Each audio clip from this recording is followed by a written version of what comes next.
Hi everyone, welcome back to another video. I'm It's Rating BPD. Many people know me as Jay, but today we have a very important topic that we're going to be diving into.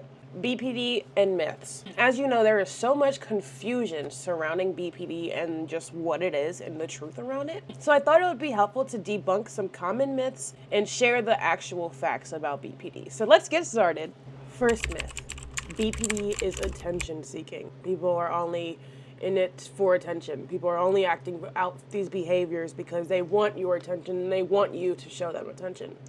This is honestly one of the most harmful misconceptions about BPD, and I don't know where it really comes from, but it doesn't make any sense to me. While people with BPD can experience intense emotional reactions, behaviors, thought patterns, all of that, it's not about seeking attention. It's about the overwhelming emotions that we genuinely feel like we don't have any control over. And it's crucial to remember that these behaviors are not seeking attention, not because, oh, look at me, I want you to see what I'm doing.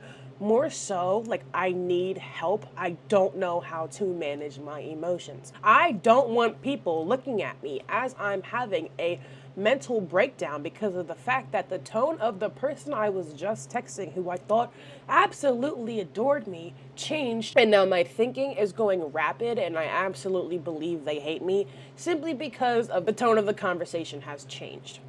That's not normal. I could care less about people, like, I don't want people looking at me when I am struggling mentally because I have no ability to regulate my emotions. If anything, I would love some fucking help. In that moment, I would love some tips on what I can do to calm myself down. Whenever I am having a BPD episode or I'm splitting or something of the sort, I don't have any gray area. It's black, white. I genuinely feel like I don't know where all of my critical thinking skills go. I have done DBT twice, and yes, I know damn near all of the fucking skills. Whenever I'm in the moment, it's so hard to get myself to go and actually apply those said skills to help calm myself down. But I found one helpful way to actually get myself to remember those. I found having the sticky note with the DBT acronyms of whichever DBT skill that I may personally find most beneficial to me at the time.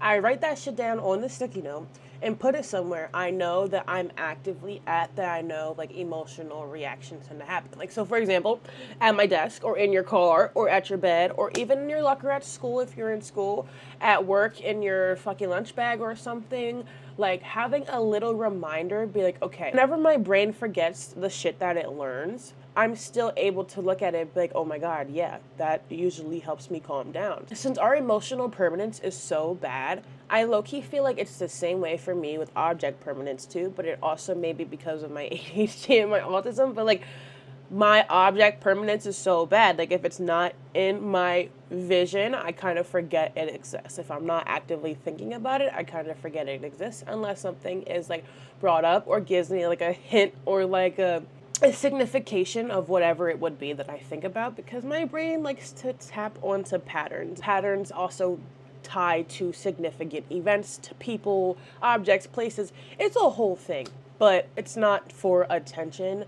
It's mainly I cannot control my emotions. They're so overwhelming, and I cannot remember the skills right now to help calm myself down. So, you know, a little reminder or some help would be awesome. But of course, there are going to be people who are like, oh, we aren't obligated to help you be emotionally stable. Yeah, you're right. You're not obligated to do any of that. If you're in my life and you're a friend of mine, a little help reminder wouldn't hurt, especially because emotions are normal with everyone.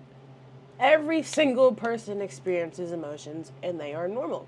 Some people just experience them more intensely than others. Number 2, BPD is untreatable. This is just a lie. People always like to assume that if you have BPD, you're gonna die at age 27. I promise you, we're not gonna fucking die as soon as we hit that age. The people who were actually in that study, that was the average age of the people, not the age that they croaked at. This could not be further from the truth, and I really wish people would understand that DBT is so beneficial to people with borderline personality disorder. Like, Marsha Linehan literally came up with this to help us As someone who has BPD herself, like, it is so nice to actually be able to be like, yeah, DBT has saved my life, but it also gave me one as well. And when I say that to people, they look at me, they're like, what do you mean? Like, what is dialectical behavioral therapy? Saved my life and gave me one. Without that, I genuinely don't know where I would be right now. Actively having those skills that I've learned under my belt as a little handy dandy master tool whenever I need one. That's literally how I feel how my DBT skills are for me. Not to mention, there are so many other forms of therapy and other forms of care that you can take action for your BPD as well. There's mentalization-based therapy, schema-based therapy, cognitive behavioral therapy, TMS, there is electroshock therapy, which is beneficial for some people. Obviously, depends on the person. Medication, and so many other forms of therapy that we could try. Make sure that one of those can help us manage our borderline. So please don't think that you are a lost cause, unsavable case. You can never be fixed. That's just not true. That's not true. Recovery is actually one of the best things I think I've made in my life, like the best decision I've ever made, and I don't know where I would be without it. Like, I'm happy to be able to, like, wake up and want to go about my day. People with BPD are all abusers. I wish people would realize a disorder does not make you actively abuse someone. Being a bad person does. That's just that. Having a disorder, you can manage said disorder. People act like, oh, well, if you have BPD, you're just abusive and you can't manage yourself, your disorder, this, that, and the fourth. Like, we genuinely can. It's all a matter of applying yourself and actually having the strength to want to not be stuck in these same old routines. You know what I mean? Because after a while, you get tired. You get fucking tired of always having these relationships that just blow up in flames right in front of you because you can't manage yourself. You get tired of it, and I'm speaking from experience. That's one of the biggest things that helped me. I was tired of being alone. I was tired of being the person people always left because they couldn't handle themselves. Like, I was tired of that. And now here I am.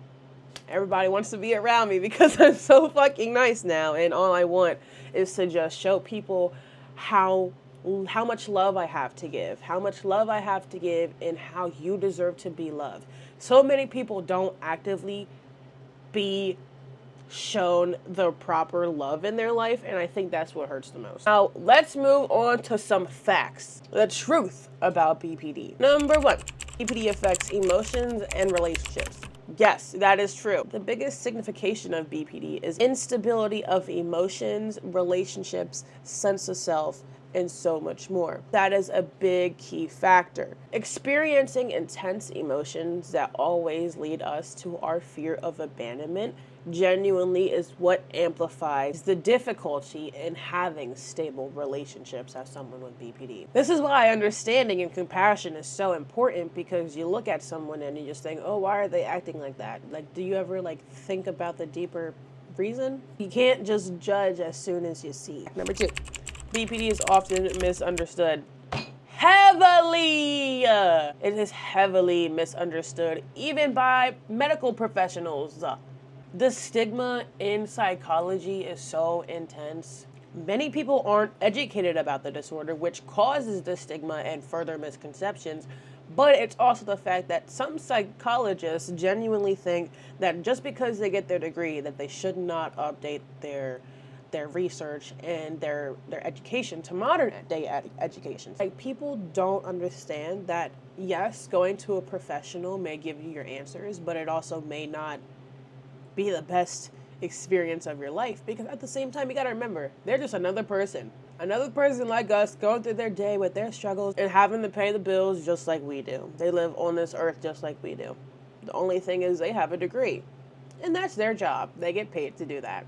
So please don't think that, oh yeah, my psychologist told me this, that, and the fourth, so therefore it gotta be true. There are some psychologists out there that genuinely think people with BPD should be euthanized, and that's not true.